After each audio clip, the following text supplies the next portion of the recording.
It's local. It's global. You are listening to Win World Local News.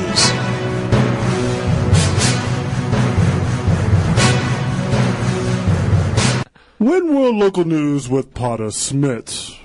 Today's lead story takes us to Denver, Colorado, where we are with two world leaders who are marching on the state capitol in protest of last year's 420 rally.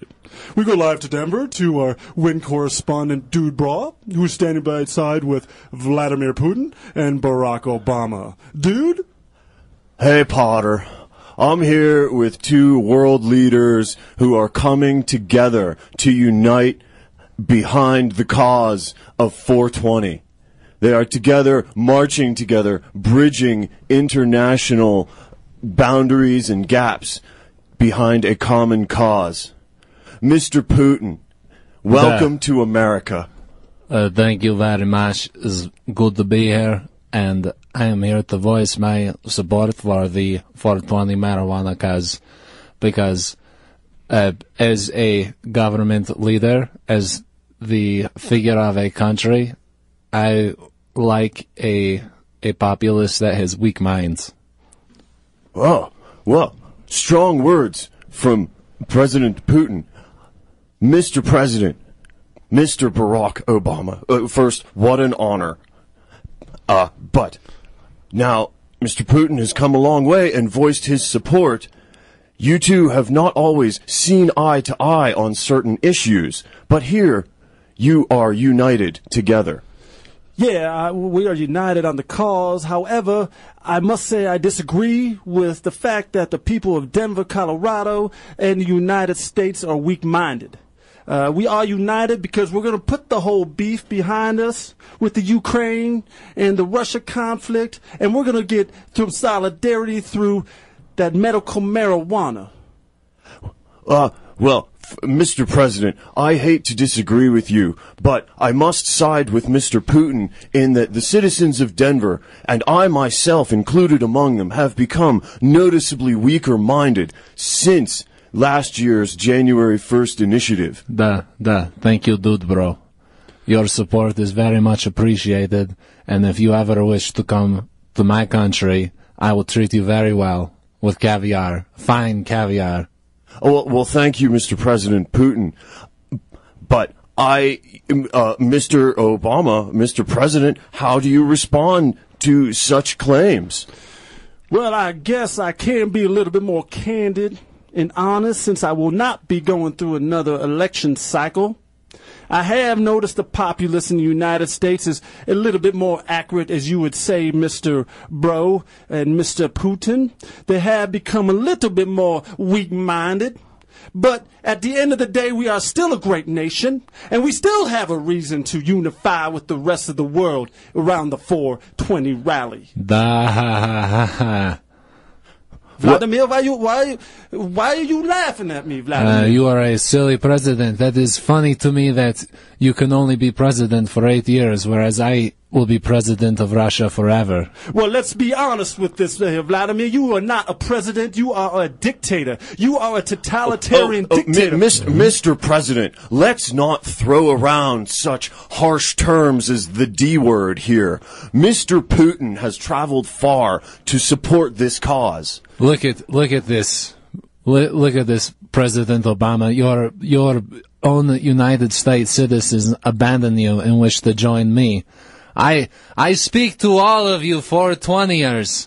Join me, President Putin.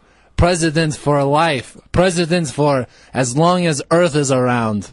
I will not stand for this soapbox speech from Mr. Putin right here in the state capital of Denver, Colorado. We are a proud people. We will not join you under the 420 rally, and we will not be able to annex. Well, then we have heard enough from you, Mr. President. This is a rally for unity behind a cause, and Mr. Putin has traveled far and spoken straight, unlike yourself. Well, that is kind of true. I have been beating around the bush on some of my foreign affairs, and Mr. Putin has shown that iron fist that he had in the Soviet Union. He is a man of action, sir. And I have a black belt in jiu-jitsu. that I have no training whatsoever in any of the martial arts. However, I am able to run and play basketball. Well, Potter, as you can see, there's a lot of discourse here at the rally, and I'm going to throw it back to you before violence breaks out.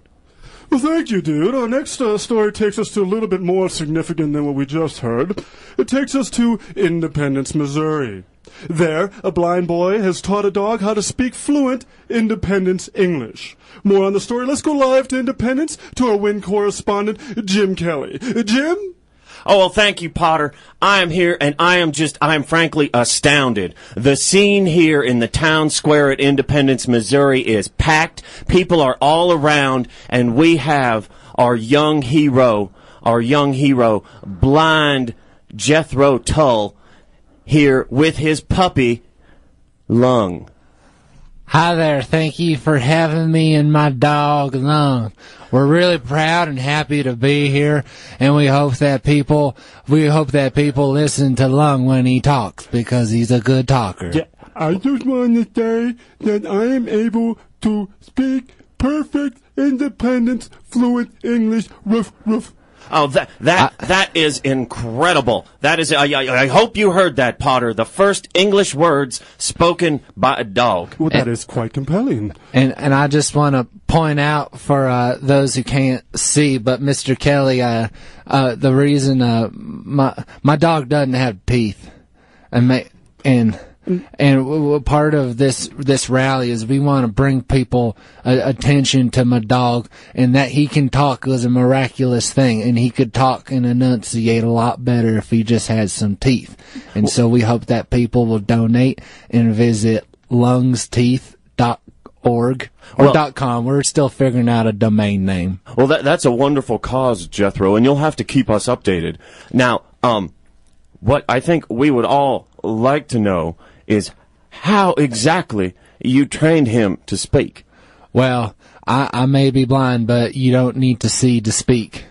Yeah, he taught me how to speak perfect Independence English in 1 week, and I am the only animal in Independence, Missouri that can speak fluent English. Woof, woof. Yes, and I'm also working with some other animals. I have a rabbit, and also we caught a fox the other day, and he's still pretty feisty, but we think when the tranquilizers kick in, he'll be able to, pick up a few words. I tried to bite him in the back of his tail, but since I have no teeth, the fox got away, ruff, ruff, and that's why he had to use the tranquilizers. I'm sorry. No, Lung, you don't need to apologize. And that, I wish I had never taught you the word sorry, because I think it brings down your own self-esteem. You apologize too much, Lung. Too much! Well, let me say that as a dog owner, I am delighted to know that dogs can feel shame and seek forgiveness.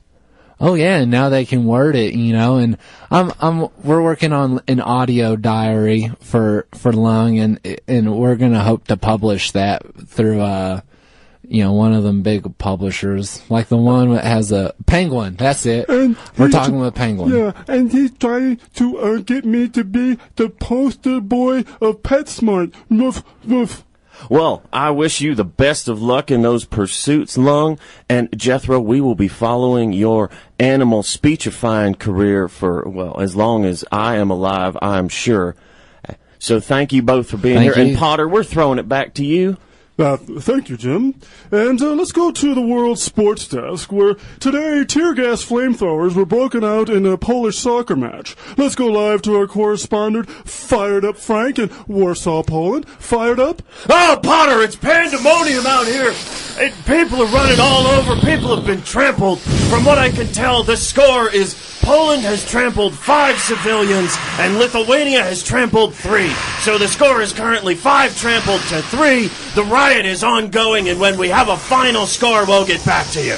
Well, that's quite interesting.